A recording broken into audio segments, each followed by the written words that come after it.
Kabayan, isa ka ba sa maraming OFW na nagtatanong kung paano o ano ang mga hakbang na dapat gawin para makakuha ng 150,000 pesos o 1 million pesos sa OWA ng libre para sa pangkapital sa ninanais nyong itayong negosyo?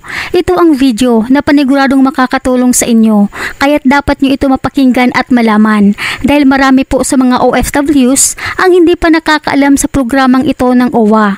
Kaya't bilang isang OFW kabayan, active man o undocumented o retired OFW na nangangarap magkaroon ng kapital pang negosyo, napakahalaga po na marinig nyo ang buong videong ito para inyo pong mapakinabangan ang benepisyong na inilaan para sa lahat ng OFW sa buong mundo na gusto magtayo ng negosyo sa Pilipinas. Sa mga hindi pa po nakakaalam, ang tulong puso na programa ng DOLE OWA ay naglalayon itong tulungan ang mga kwalipikadong OFWs na simulan ang pinapangarap na negosyo sa pamamagitan ng pagbibigay nila ng puhunan mula 150,000 pesos hanggang 1 million pesos. Ngunit depende ito sa bilang ng membro kada grupo.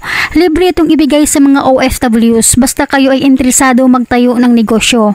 Wala kayong babayaran ni singkong duling dahil hindi ito utang at lalong wala itong kolateral dahil ito'y bigay lamang. Grant ito grant ito, 50,000 hanggang 1 million. Ginawa ang programang ito upang matulungan kayo sa pinaplano ninyong negosyo at ang mapanatili na kayo sa Pilipinas kasama ang mga mahal ninyo sa buhay. Sakop dito ang mga dating OFW, kahit active o inactive na member ng OWA. Maging ang mga undocumented na OFW ay maaari ding maging membro ng grupo. At ang isa pang kagandahan dito, kahit nasa abroad pa ang OFW ay pwede po ang pamilya, magulang, kapatid o anak ang mag-aasikaso nito. Narito ang mga hakbang o proseso at mga dokumento na dapat ninyo ihanda para makakuha kayo ng libreng pera sa OWA na pangkapital sa inyong pinapangarap na itayong negosyo. Panoorin po ang buong video dahil tinatalakay rin po dito ang lahat ng proseso at mga dokumento. Pero bago tayo magpatuloy, huwag kalimutan i-like, share, subscribe at bahit na rin ang kampana for more upcoming videos. Salamat! Kung meron kang kabarkada, 5, kayo ay magkakasundo at meron kayong naisip na negosyong pinaniniwalaan nyo na magdudulot sa inyo ng kaginawahan, paglago nito, meron tayo nitong tulong puso program. Mag-i-start ito sa grant ito, grant ito, 50,000 hanggang 1 million.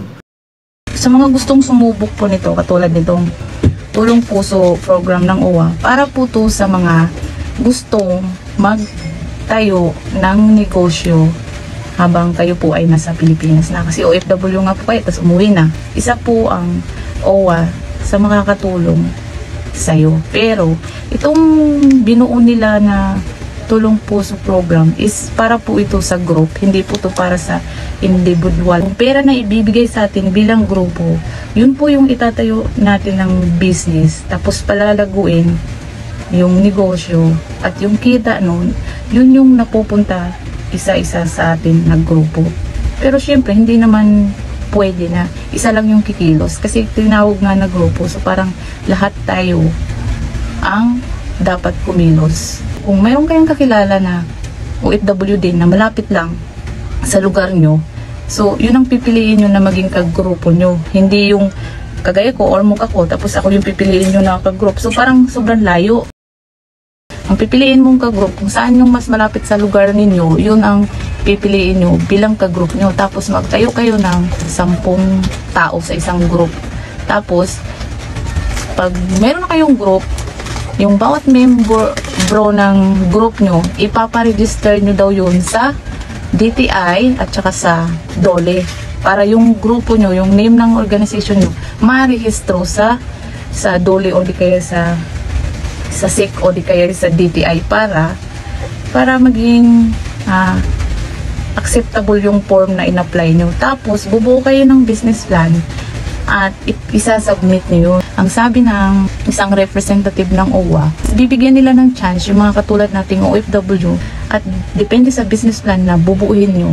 Kasi i-check nila yan kung gaano kalaki ang magiging puhunan. So kapag ang gusto nyo lang itayo sa buong member nyo, tapos gusto nyo lang itayo is parang mga sari-sari store po. Liit lang kita, no? Tapos paano nyo yun hati-hatiin? So dapat daw bawat membro mag-iisip ng mas magandang plan na business na pwede yung membro is kumita ng medyo malaki.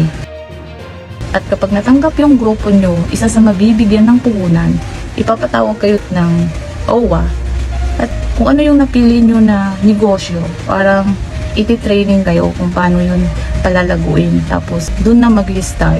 Ang gusto ko lang po sana itanong, pwede po ba kaya na ang aming magiging mga representative ay yung aming mga miyembro ng pamilya?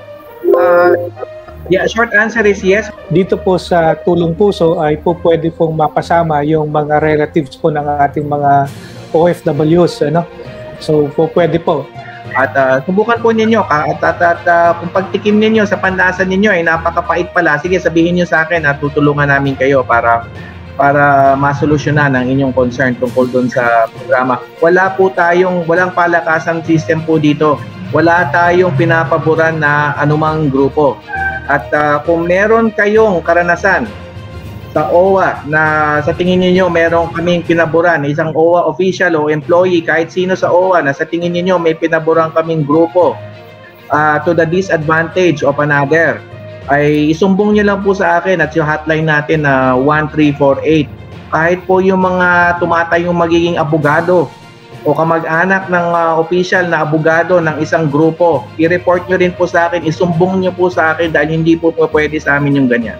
So meron ho tayong 17 regions na po pwedeng mag-apply. In fact, kung medyo malayo po ay ini-encourage namin sila na mag-apply online.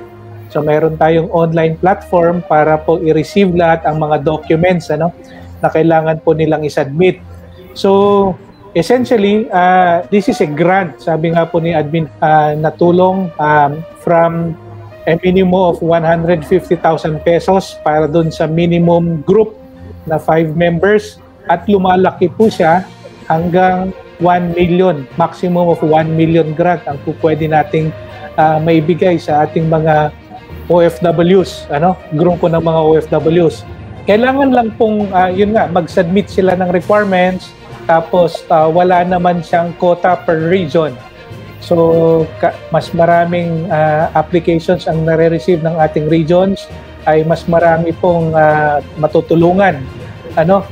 Pwede hong halo, land-based or sea-based ay po pwedeng mag-apply.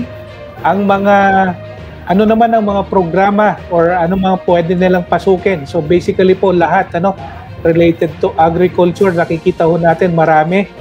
Vegetable farming, yung iba po transportation ang sinasubmit, yung iba po pwede ring mag-submit ng franchising, po pwede ho kung sa tingin nila ay patok ang mga ganitong negosyo ay po pwede ho nilang i-submit.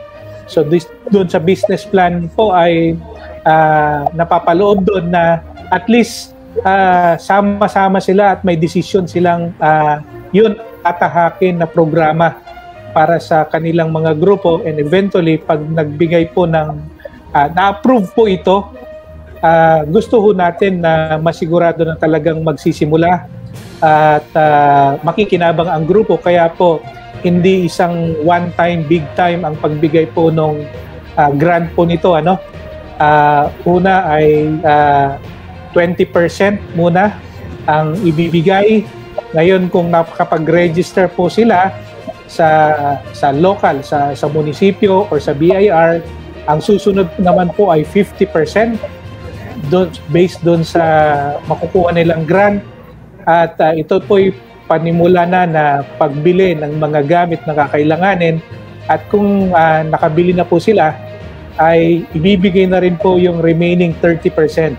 So isa to sa paraan para masigurado natin na magiging successful ang itatayo or tinayong business ng ating mga OFWs. Hanggang dito na lamang po mga kababayan. Naway nakatulong sa inyo ang mahalagang impormasyon na ito, na isa sa mga benepisyo na inilaan ng OWA para sa lahat ng OFWs na gusto magnegosyo. Mag-ingat po kayo palagi kung saan man kayo ngayon.